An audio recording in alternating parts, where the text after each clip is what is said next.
بسم الله الرحمن الرحیم. چگونگی ایمان به ذات خالق متعال در کتاب و سنت بدانیم. یعنی ایمان داشتن به الله سبحانه و تعالی را وظیفه مسلمانی است که مطابق قرآن و سنت بدانه. این که مثلا هر کسی از عقل خود استفاده میکنه و از علم خود استفاده میکنه، این درست است. یعنی تا اندازه ما و شما از حس استفاده میکنیم. حس انسان تا یک حصه میبره، عقل هم تا یک اندازه میبره. لکن در اسلام کس باید ایمان داشتن به الله را مطابق قرآن و سنت یاد بگیری. شما یکی از علما هست، این باز برای ما مثال میداد، استادای عقیده هست. این میگه مثلا شما یک مثال بگیرید. مثالی هست یک نفر دروازه را تق تق میکنه. وقتی که دروازه را تق تق کرد، عقل حس برات میگه که دروازه تق تق است. حس نمی قدر میگه. اما ای که دیگه گپ بزنه، حس فقط خبر میده که چی است؟ دروازه تک تک است. اینال حس دیگه جواب نداره. باز عقل میگه که در پشت دروازه کسی هست. چرا امی تک تک ناقی نمیه؟ گوش برات گفت که تک تک است، حس سامعه. عقل برات میگه که در پشت دروازه کسی هست. اگر عقل بگه که پشت دروازه کی هست، عقل میگه بیادر من آزار ندی. ما اندازه من اینم قدر است که من برات گفتم که در پشت دروازه کسی هست. این که پشت دروازه انسان است یا ریش سفید است یا جوان است یا خرد است یا کلان است، این ما به ما تعلق نداره. پس از همین خاطر است که تو میری یک طفلک خرد صدا میکنی و برش میگی که برو بچم دروازه را چی کن، بیبی که پشت دروازه کی هست. بازو بر تو احوال میره. از این خاطر حس بر ما میگه که جهان هستی رو ما شما میبینیم. انسان هستی، مخلوق هستی، چشم داره، دست داره، پای داره. عقل بر ما میگه که اینمی انسانی که از این کائنات، مثلا این آفتاب و مهتاب و سیارات، این خود چی داره؟ حتما کسی اینا رو خلق کرده.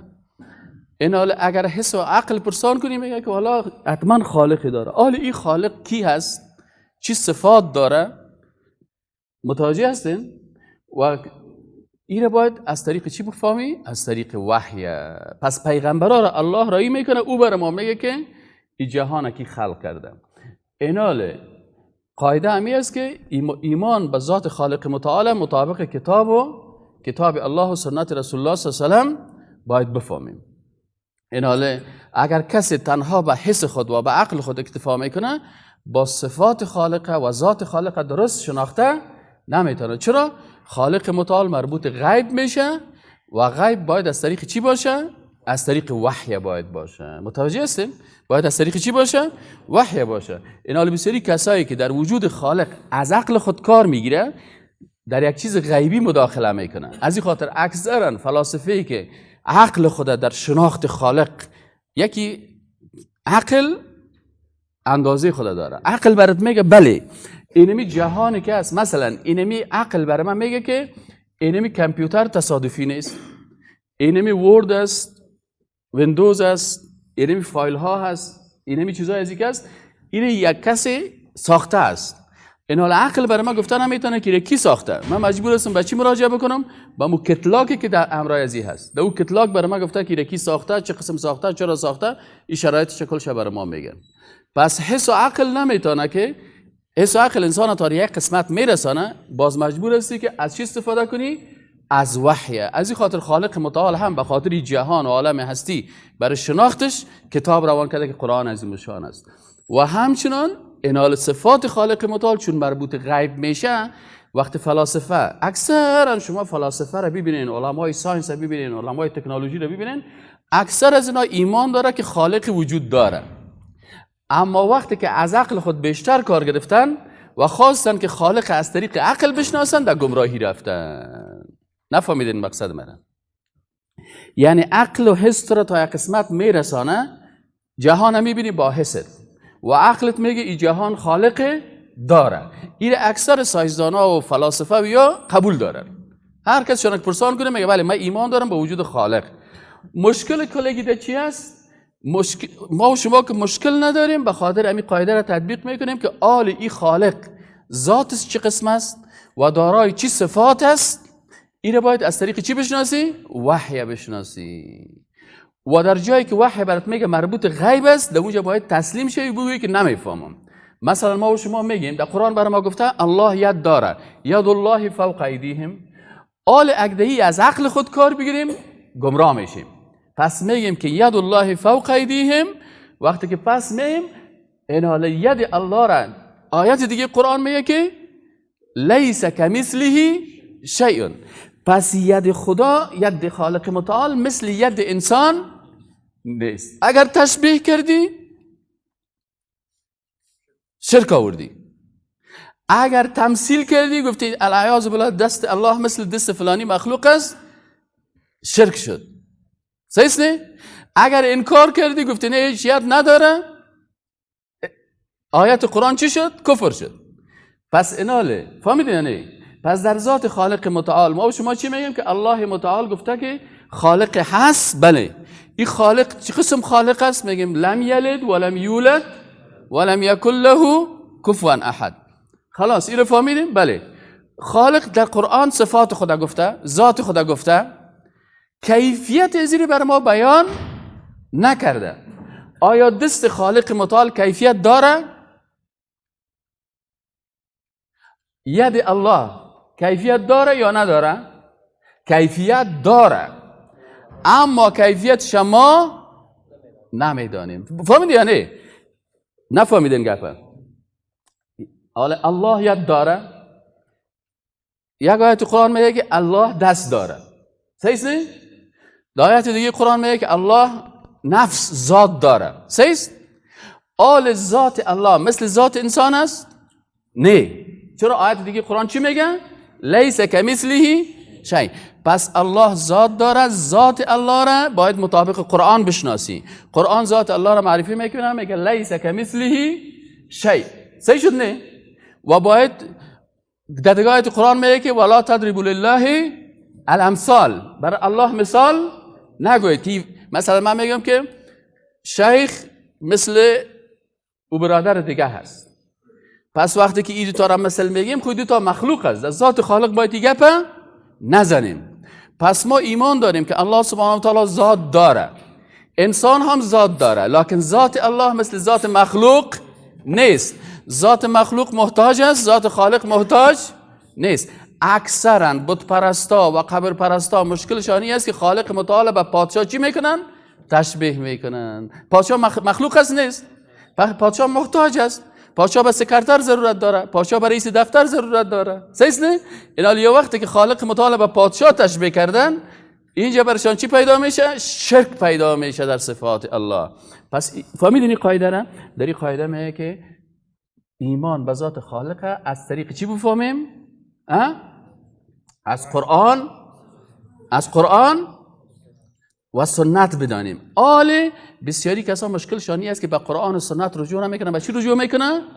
به عقل خود. وقتی که در ذات خالق که مربوط غیب است، قرآن برات میگه در ذات خالق متعال باید چی باشی؟ تسلیم باشی. مربوط غیب است بگویی که ما الذین یؤمنون بالغیب، به غیب ایمان دارن لکن زیاد مداخله نمیکنن. فهمیدین نه؟ پس در غیبیات باید مداخله زیاد نکنیم. در هر چیز غیبی که است، مثلا آیا مرده در قبر عذاب میبینه؟ بله. نعمت برش داده میشه؟ بعضی کسا از عقل خود کار میگیره که خب باش من یک ماشین میمانم، یک تایپه، یک کمره را ببینیم چه قسم عذاب میبینه. صحیح نه؟ بعضی کسای دیگه باز میخیزه میگه والا چطور است و چنان است، از عقل خود دلیل میگه. وقتی که پیش ما میاد ما برش میگیم برادر عزیز، غیب مربوط قبر مربوط چی است؟ غیب است. عالم قبر که است عالم چی است؟ برزخ است. در عالم برزخ اینمی متوفا رزق میشه. شهدا چی هستن؟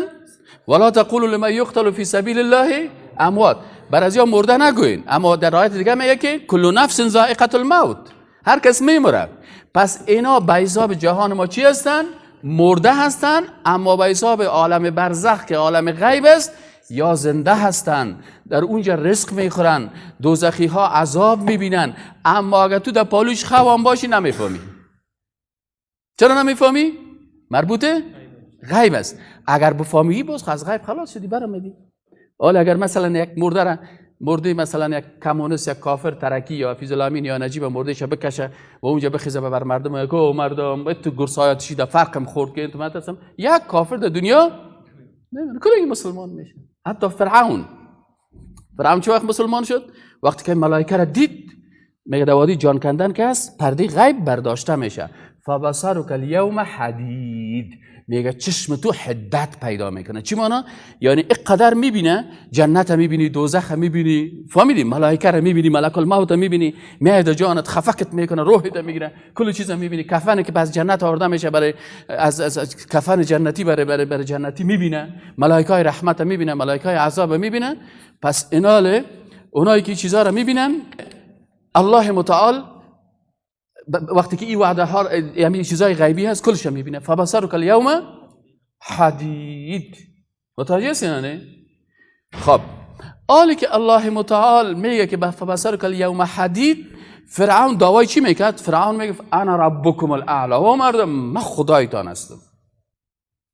اما وقتی که فرعون غرق شد، وادی مرگش آمد، چشماش چی شد؟ باز شد.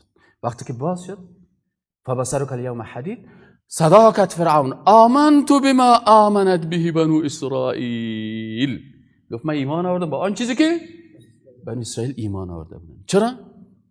پرده غیب برداشته شد. تا بالا انکار میکرد، حالا دید که دید تسلیم شد.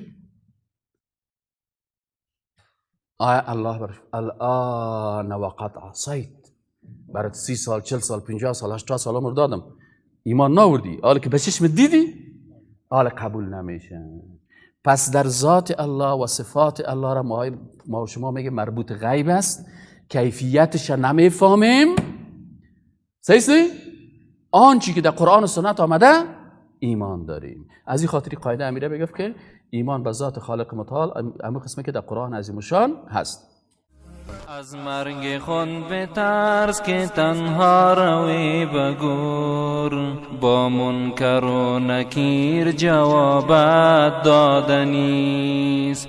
چون حضرت رسول خدا در جهان نمان، چون حضرت رسول خدا در جهان نمان، کس را چی اعتبار که بنابود بودنیست. از گوش خیش مشنوی که آن فلان نمان، در گوش دیگران خبرت هم رسیدنیست.